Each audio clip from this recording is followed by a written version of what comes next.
Asubuhi ndugu zangu waandishi wa habari wa Tanzania wote ambao wanatufuatilia mubashara kupitia Azam TV na wale ambao watatufuatilia kupitia vyombo mbalimbali vya habari, ni watakie maadhimisho mema ya sikukuu ya wafanyakazi, sikukuu ya Mei Mosi.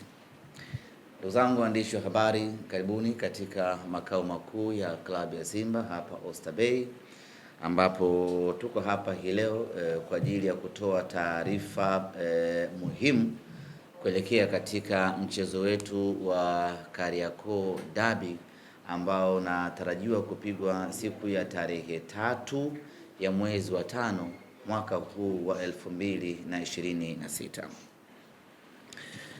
Awali yote tumshukuru Mwenyezi Mungu kwa kutujalia kufika asubuhi ya leo na kutujalia kuikaribia siku ya tarehe 3 ambayo ni siku muhimu kwenye historia ya mpira wa Tanzania na ni siku kubwa kwenye mpira wa Tanzania.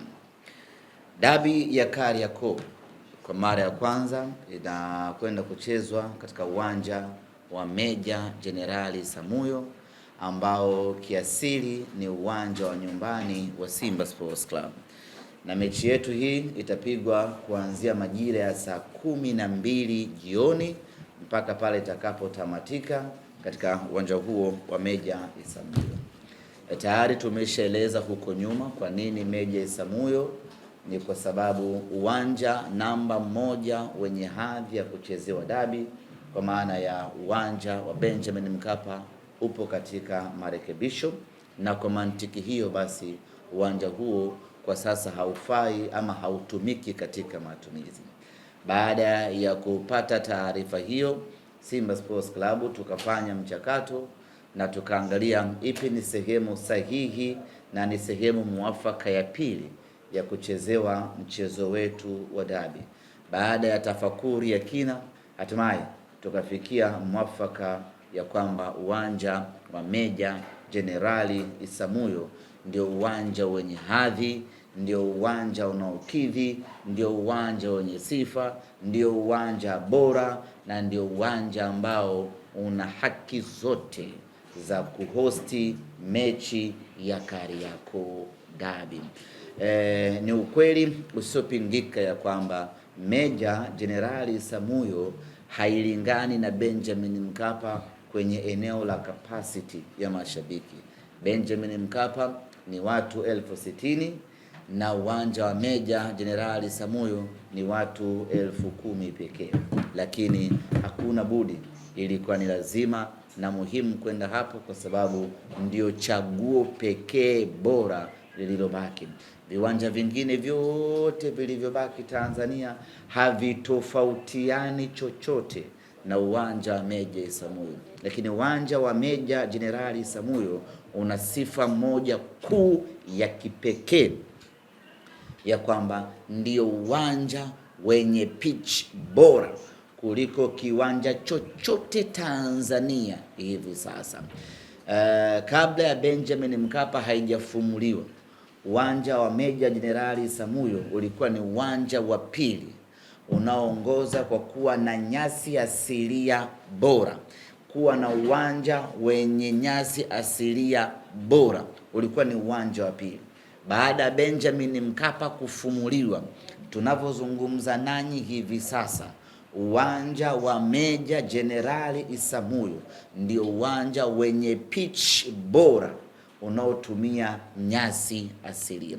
Baada ya kuridhisha namna hiyo, tukasema huu ndio uwanja ambao unakidhi kuchezewa mechi bora katika nchi, kuchezewa mechi kubwa katika nchi, kuchezewa mchezo mkubwa katika ligi kuu, mchezo wa dabi, mchezo wa Kariakoo Derby, kwa sababu surface yake ya kuchezea kwa maana ya pitch iko kweli kweli.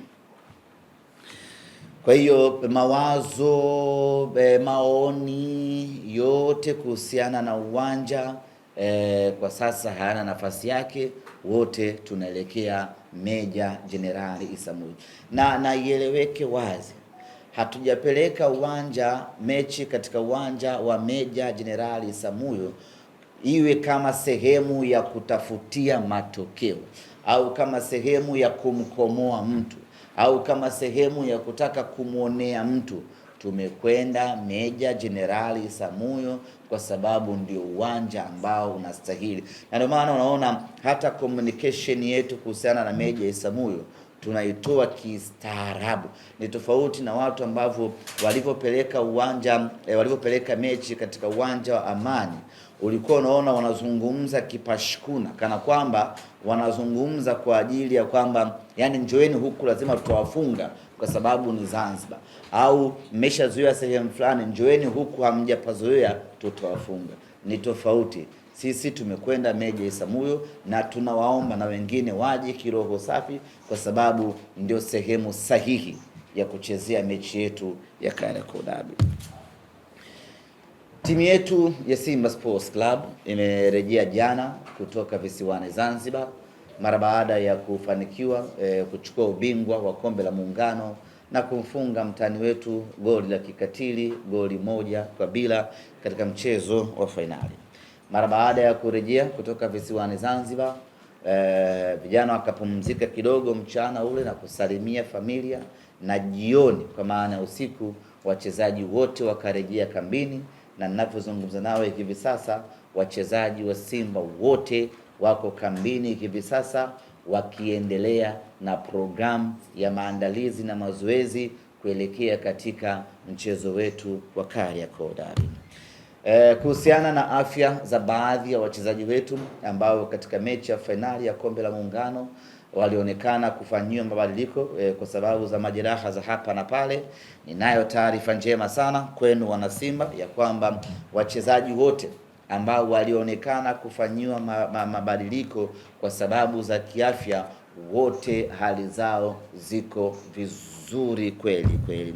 Wa kwanza alikuwa ni Anicet Oura ambaye alishindwa kuendelea na mchezo, dakika ya 20 tu akafanyiwa mabadiliko, na mabadiliko aliyofanyiwa yalikuwa ni mabadiliko tiba ili aanze kutibiwa pale pale wakati mechi inaendelea, lakini asiendelee kujiumiza zaidi na kutengeneza jeraha kubwa zaidi.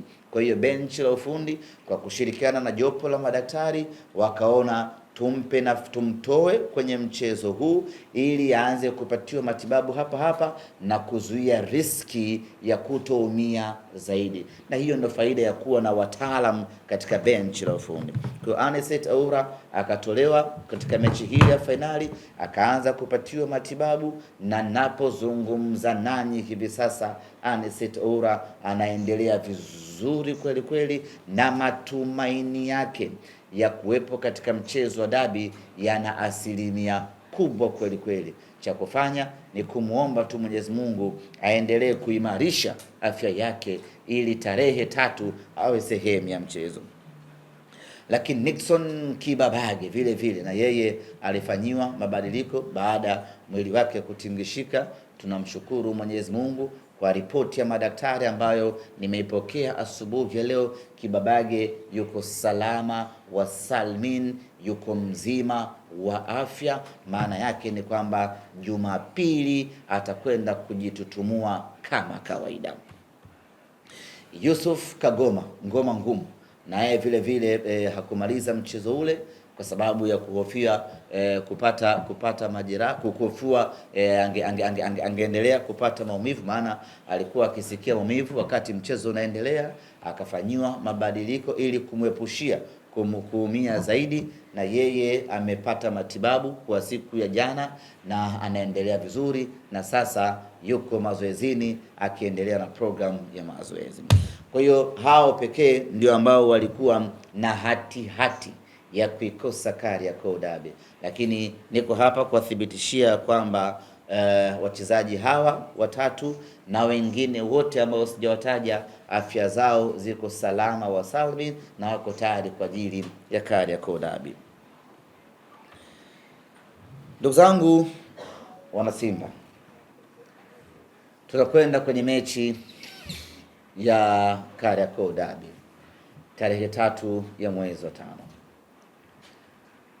Hii ni mechi ambayo haihitaji maelezo mengi sana, kwa sababu sidhani kama kuna mwana Simba yoyote asiyefahamu umuhimu wa mechi ya dabi, asiyefahamu ugumu wa mechi ya dabi, asiyefahamu thamani ya mechi ya dabi, asiyefahamu chochote kuhusiana na dabi. Sidhani kama kuna mwana Simba wa namna hiyo. Sidhani kama kuna mwana Simba ambaye hajui chochote muhimu kuhusiana na mechi hii ya Kariakoo Derby. Kwa hiyo mechi hii kimsingi haihitaji maelezo mengi. Mechi hii inajieleza yenyewe, lakini binadamu asili yetu ni kukumbushana, na mimi niko hapa kuwakumbusha wana Simba kuhusiana na umuhimu, thamani, ugumu wa mchezo huu. Kwanza lazima tuambiane ukweli. Mechi hii ya tarehe 3 ya mwezi wa 5 ndiyo mechi yetu itakayoamua hatima yetu ya ubingwa msimu huu. Yaani Simba kupata ubingwa msimu huu inategemea mechi ya tarehe 3. Simba kukosa ubingwa msimu huu inategemea mechi ya tarehe 3. Ukitazama msimamo wa ligi kuu ya NBC mpaka hivi sasa, tumezidiwa alama 5 na mpinzani wetu. Tukishinda mchezo wa Jumapili, maana yake zitabaki alama 2. Alama 2 katika michezo iliyobaki, linaweza likatokea lolote kwa mpinzani wetu akadondoka hapo. Maana yake ni kwamba ni must win game tarehe 3 ili tuweze kuchukua alama 3, libaki pointi gap la pointi 2. Kuna sauti nyingi, lakini si zote zinasikika. Lakini kuna sehemu moja ambapo kila sauti ina thamani. Hapo ndipo ilipo Global TV, sauti ya wanyonge, mtetezi wa wasio na pa kusemea. Global TV ni YouTube channel inayopendwa na watu wengi. Una biashara? Chagua platform yenye watu halisi. Tangaza kupitia Global TV. Next level.